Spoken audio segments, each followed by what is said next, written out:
I am Luc Bouchard, and this is today's Forgiveness Declaration, card draw, and reduction reading.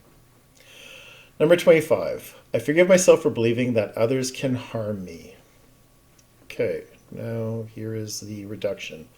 How convenient it is to blame others for our pain, suffering, and misery. How easy is it to see ourselves as victims of circumstance, helpless to the whims of others and our surroundings. However, the Course is very clear that ideas never leave their source and that we constantly confuse cause and effect. Said differently, ideas originate in the mind and everything we experience is a side effect of those thoughts.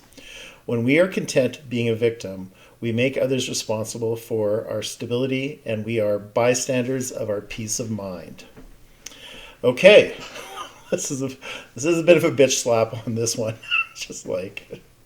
And I know this is kind of it may feel a bit hard hitting, but the reality is that we experience everything that we see external to ourselves, or as I called the field, is a byproduct of our belief systems. Ideas never leave their source, which means whatever we see is an indication of what we believe and what we feel.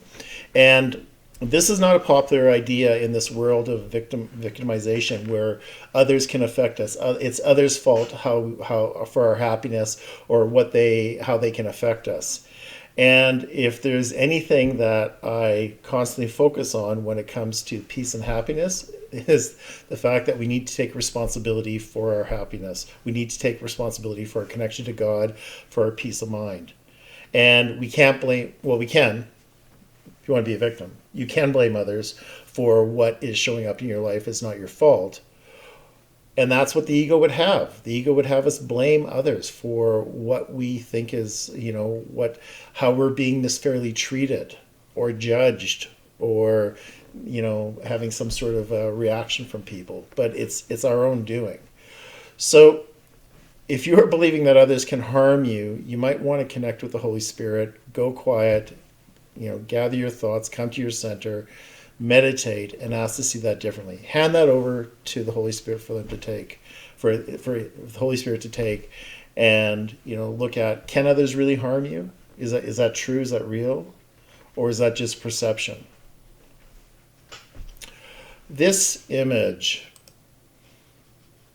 well, as I was looking for images for this declaration, it kind of seemed befitting that we had a flower that's all shriveled up and decaying, and it's kind of like subject to, whatever's going on around them is causing it to decay. And I just thought it worked for this particular declaration.